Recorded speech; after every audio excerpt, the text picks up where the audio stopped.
Hello, everybody. Somebody's in a pretty good mood there. Oh, somebody's got exciting news. I give.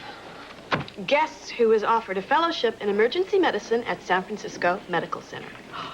Ellen, congratulations. They are putting together a new team, and they asked me if I'd like to join. Well, San Francisco Medical has one of the best ERs on the West Coast. So when are you flying off for the interview? I don't. I think the offer is very flattering, but it would mean I would have to move away from Port Charles. And I have no intention of doing that. Well, good, because we'd miss you. Yes, we would. In fact, I'd like a private consultation in the doctor's lounge with you right now. Excuse us.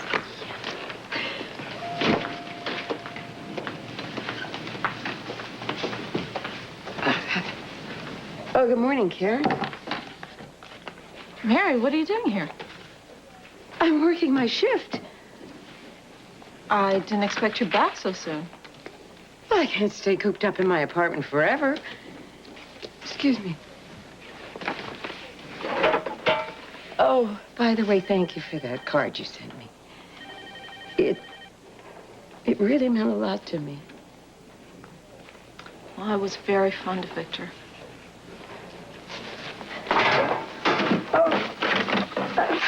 Oh, Mary, I got it. I'm sorry. I'm sorry. I just don't feel good this morning. Mary, come on, let's go. Okay.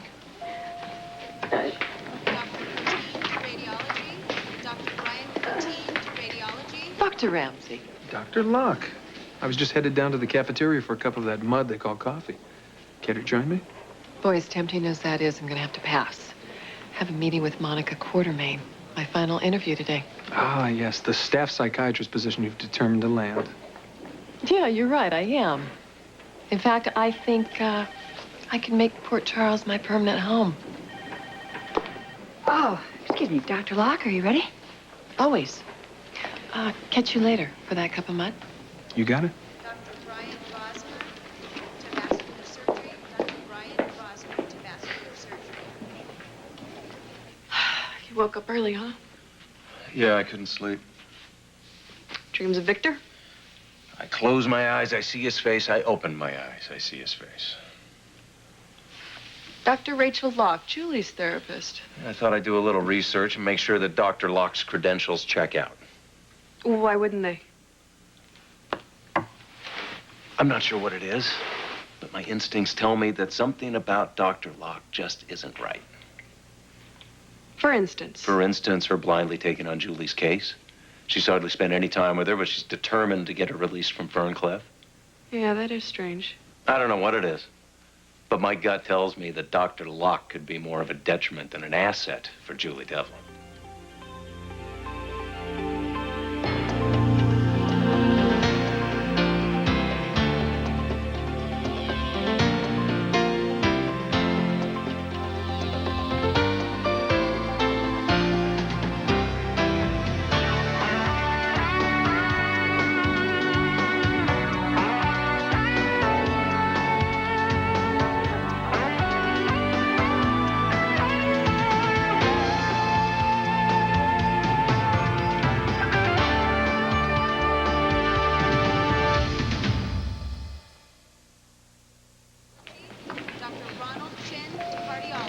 Joe's in surgery, but I left him a message to go to your apartment as soon as he's done. My apartment? Karen, I'm fine. There's no reason for me to leave work. Mary, it's okay to take time off. Well, I don't need to. I think you do. So I found somebody to cover your shift. Oh, you shouldn't have done that. Your being here isn't helping anyone. Are you telling me I'm not capable of doing my job? No. I'm telling you what you would tell any nurse in your situation. If an emergency came up and something went wrong because you weren't at your best, you'd never forgive yourself. I'm taking you home, and I'm staying with you until Joe shows up. I don't need babysitting. You need support, and that's what I'm offering.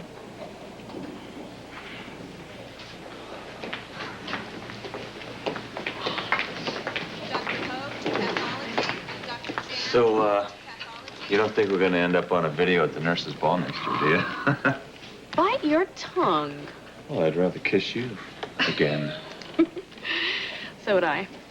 But we have to get back to work, and I would like you to look at this for me.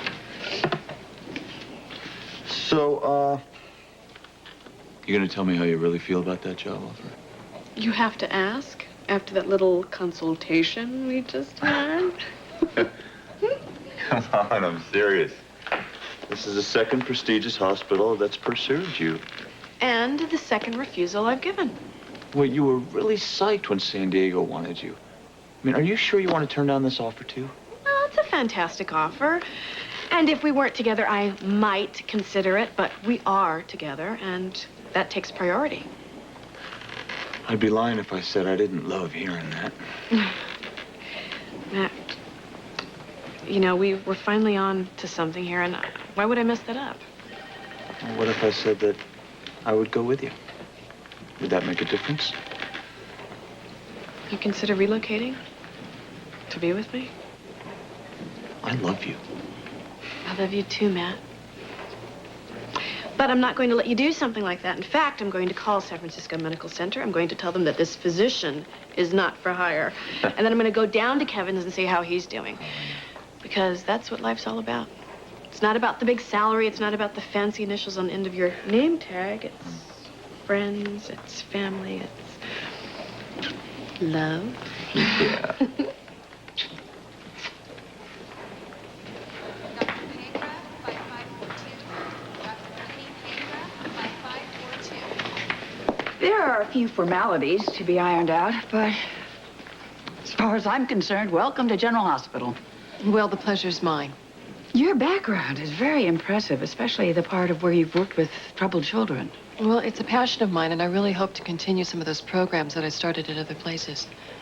Well, you will be working under Gail Baldwin, and I think the two of you are going to form a very strong department. Oh, whatever's best for the team. My predecessor, Dr. Collins, I hear he was dismissed from the hospital? That was a kind of a complicated situation, but he has nothing but respect from all of us. Well, he left some pretty big shoes to fill. I don't think you'll have a problem. Excuse me. Oh, I'm going to take this, but afterwards, I'd like to show you around the place. Great. I'll wait right here. Good. See.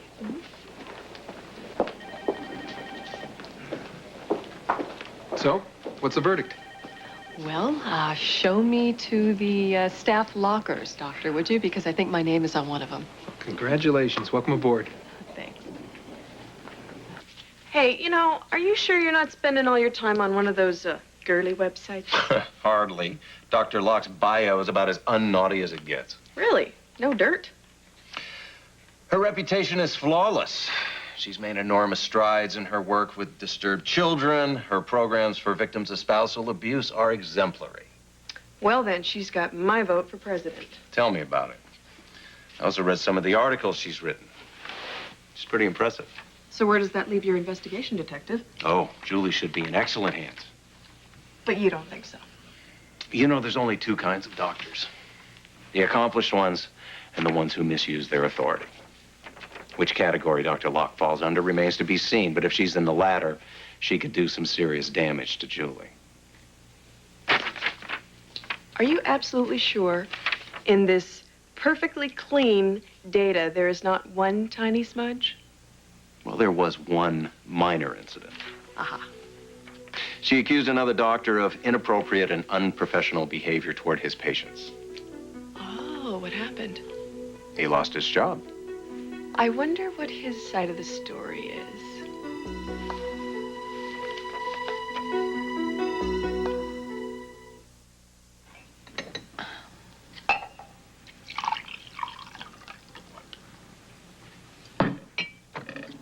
Thank you.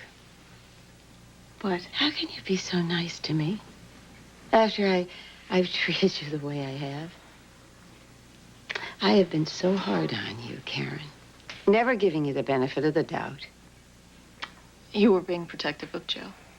I only saw what I wanted to see in you. I never saw you for who you really are. I blamed you for suspecting Joe of being unfaithful when All the time it was Frank that was to blame. Well, Frank may have set Joe up, but I was the one that didn't trust Joe when he needed me the most. That's something I need to work on, and I am. I admire your willingness to change. I just hope Frank can do the same. For your sake, I hope he does. Can you ever forgive me? Of course I can. You know, we haven't been very close in the past, but maybe this could be a start.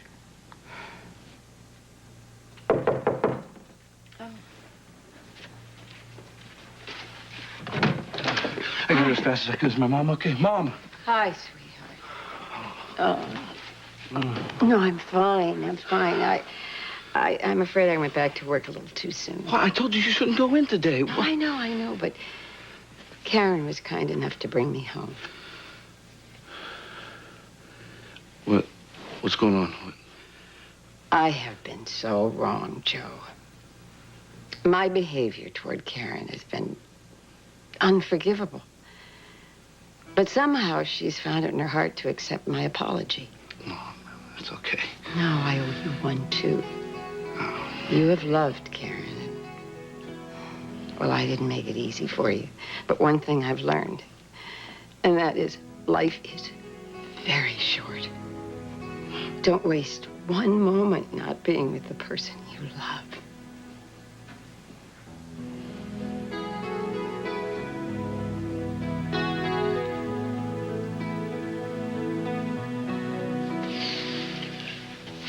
I'm so sorry about Victor. Thank you. Have a seat. Can I get you anything else? No, I'm fine. You know, when Sam passed away, it was so unexpected, like Victor. And with Sebastian, I knew it was coming, but it still took me by surprise. If there's one thing I've learned, there's no easy or better way to deal with loss. The shock really hasn't worn off. It will. But the sadness, it never goes away. You just get used to carrying it, and in time, the load feels lighter. Well, what's new in your world? How's work? The usual. What's with this new psychiatrist that Julie's hired, this Dr. Locke? Have you met her? This has been driving me crazy ever since I met Dr. Locke, but I know her from someplace, and I just can't remember where. Any of these names sound familiar? Mountain View Sanitarium? Greenwood Hospital? Howard Children's Center? No, but I'll remember. Well, once you do, let me know. I'd be real interested in the connection. I have to get back to the hospital. Of course. Thanks for coming, Ellen. Oh, sure. Hey, I just want you to know that there are a lot of people who love you and want to help you through this. That's what keeps me going. Thanks again. Take care. I will. Bye.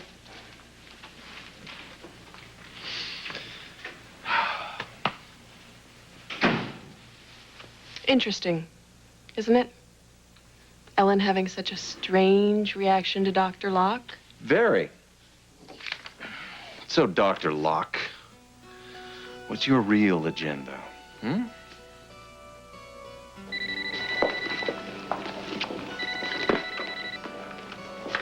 Dr. Locke?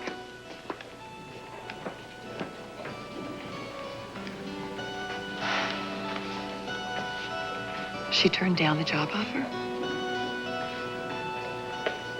Well, I can see I'm going to have to get a bit more creative with getting Dr. Burgess out of Port Charles.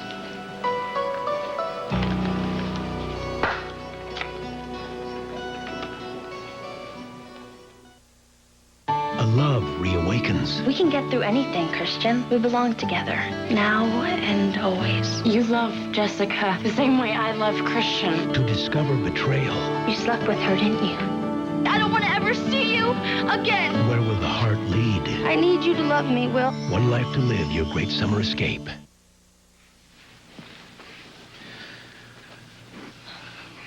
Thanks for what you did for my mom today. I never believed in luck or chance. Things happen for a reason.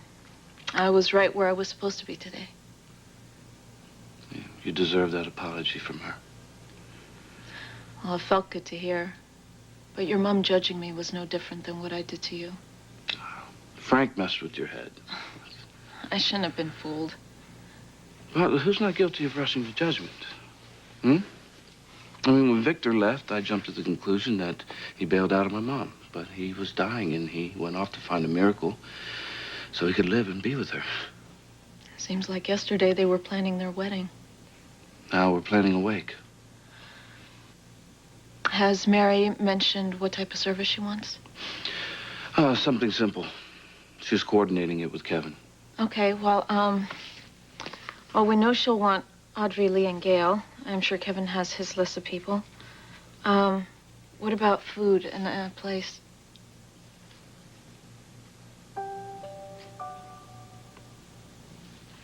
I've missed you. Me too. I've been working with Gail, trying to figure stuff out. Like why you can't trust me 100%. You know, when you grow up not being able to trust whether your own mother is going to be there for you, you expect everybody you meet to let you down. You've been lied to by a lot of people, but never by me. I know, and I'm trying, Joe, not to let my insecurities ruin all the good things in my life. Especially you. Well, I want to help. You would? I was pretty absolute before, but I think I'm ready to deal with your problem, our problems head on.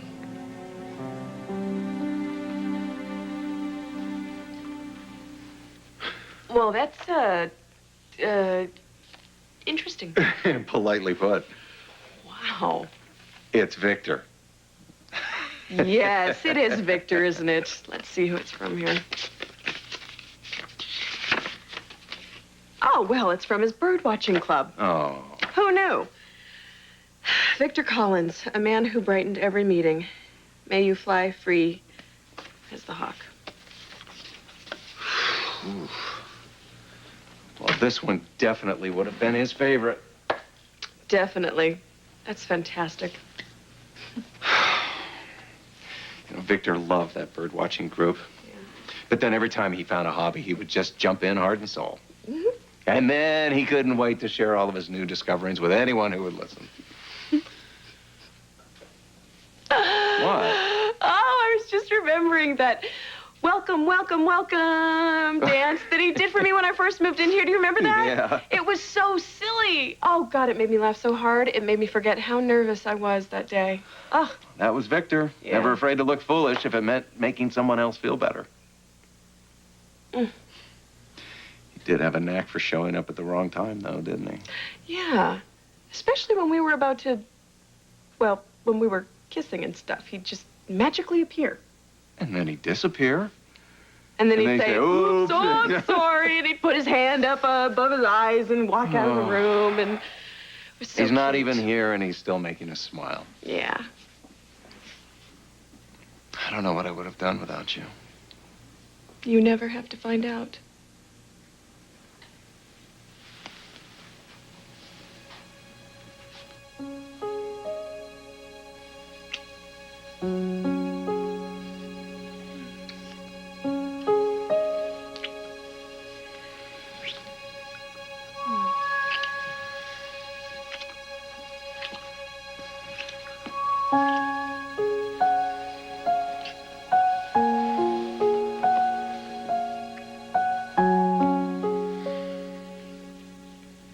Dr. Foster to the pharmacy. Dr. Frank Foster to the pharmacy. Getting a feel for your new digs? Yeah, I was just noticing there are a lot of doctors I haven't met yet.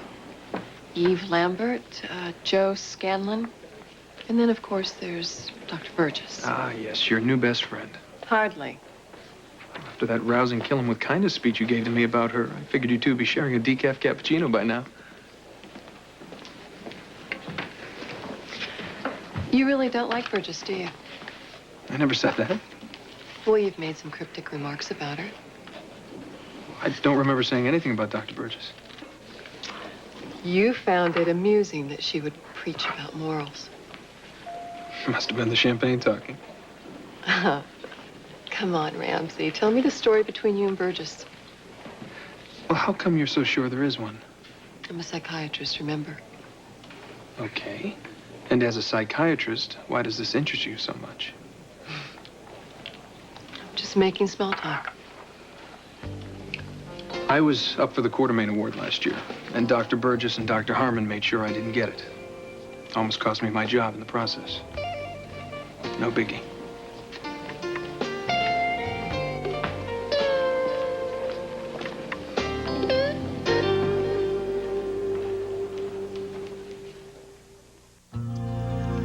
Tomorrow on Good Morning America, the best seat in the house to see the total eclipse of the sun. Plus, MC Hammer aims for another big hit. That's tomorrow on Good Morning America. You could be going to Super Soap Weekend. Visit abc.com, part of the GO Network.